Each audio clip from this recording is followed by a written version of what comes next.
အားလုံးပဲမင်္ဂလာပါရှင်ချိုကူကင်း channel မှာပြန်လည်ကြိုဆိုပါရရှင်ကျမဒီနေ့တော့ငနီတူတုတ်ကလေးကိုတုတ်စားပါမယ်ရှင်တငယ်ချင်းတို့အားလုံးလိုက်ပါကြည့်ရှုအားပေးကြပါအောင်နော်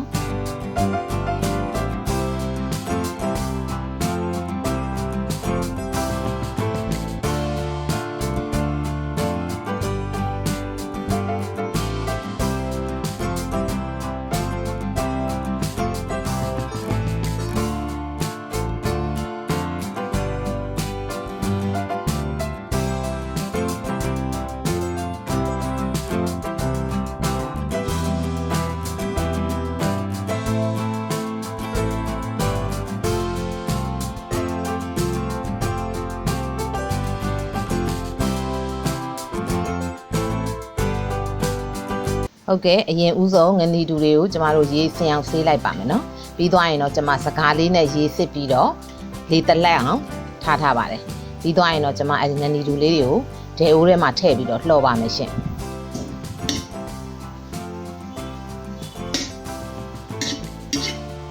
နည်းနည်းကြလေးလှော်ပေးပါမယ်နော်မီးရတော့တအားကြီးမပြင်းရပါဘူးနော်မီးနည်းနည်းနဲ့လှော်ပေးပါမယ်ရှင်တအားပြင်းရင်လည်းတူဝါမှာဆိုလို့ပေါ့နော်မီးကိုကြော်ပြီးတော့နည်းကြလေးလှော်ပေးရပါမယ်ရှင်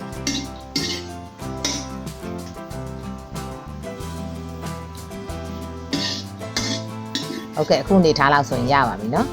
ပြီးတော့ရင်တော့ကျမဒီငနီတူတုတ်သေးကိုဒီနှင်းငပိလေးထည့်ပါမယ်เนาะအဲ့ဒီအတွက်နှင်းငပိလေးကိုကျမကင်ပါတယ်ရှင်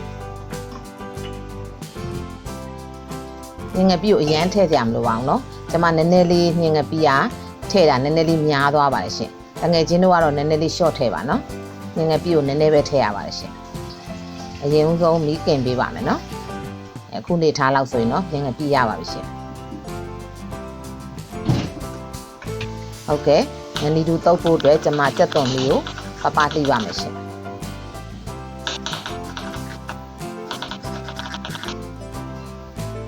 ပြီးသွားရင်တော့ငရုတ်သီးစိမ်းပြီးပါမယ်ရှင်ဒီငနီတူတုတ်ရလဲထမင်းစားလို့ရှိရင်ထမင်းမိန်ပါတယ်ရှင်နော်ဒီအတုတ်ကလေးနဲ့ထမင်းမိန်ပါတယ်ရှင်တငယ်ချင်းတို့တုတ်စားကြည့်ပါနော်ငရုတ်သီးစိမ်းကိုတော့အဆက်ကြိုင်ရင်တော့များများထည့်ပေါ့နော်အဆက်မကြိုင်ရင်တော့နည်းနည်းထည့်ပါရှင်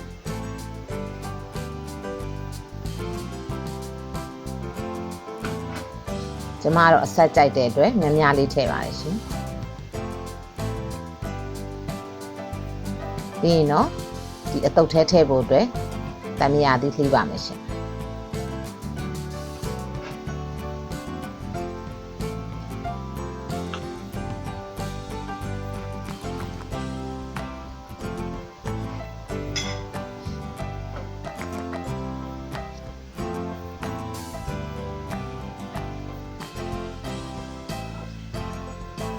ဟုတ်ကဲ့စတုပ်ပါမယ်เนาะစောစောကကြက်သွန်လေးငရုတ်သီးစိမ်းလေးထည့်ပြီးသွားရင်တော့ကျမ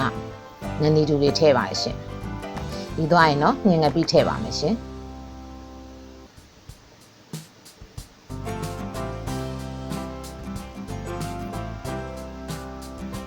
ပြီးရင်တော့အချို့မှုတ်ကလေးထည့်ပါရှင်တမယာသီးညှင့်ပါမယ်เนาะ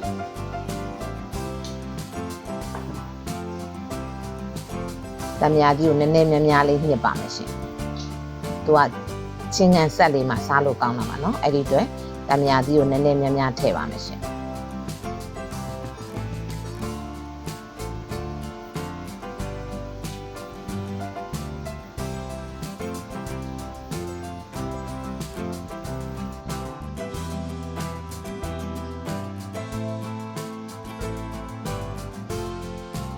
ဟုတ်ကဲ့ပြီးရင်တော့အားလုံးသမအောင်နေပါမယ်ရှင်အငန်းတော့ကျမမထည့်သေးပါဘူးเนาะလိုအပ်မှထည့်ပါမယ်ရှင်ဘာလို့ဆိုတော့ညင်ငပိလည်းပါတဲ့အတွက်ငချောက်ကလည်းအငန်းတက်နည်းနည်း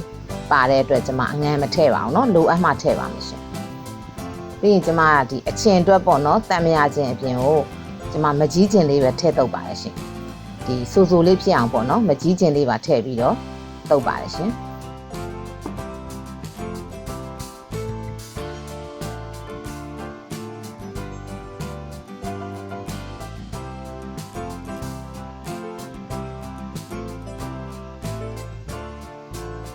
ချင်းလိုတဲ့အတွက်ကျမအချင်းထက်ထည့်ပါတယ်နော်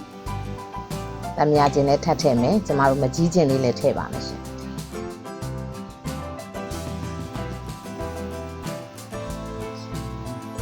အရင်ဆုံးလဲပါမယ်နော်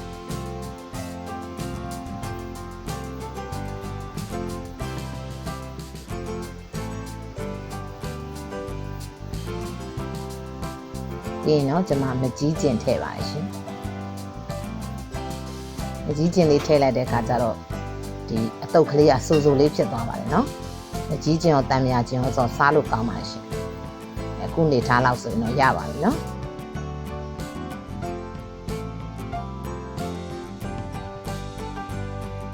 ဒီအတုပ်ကလေးကလည်းထမင်းမိန်ပါတယ်နော်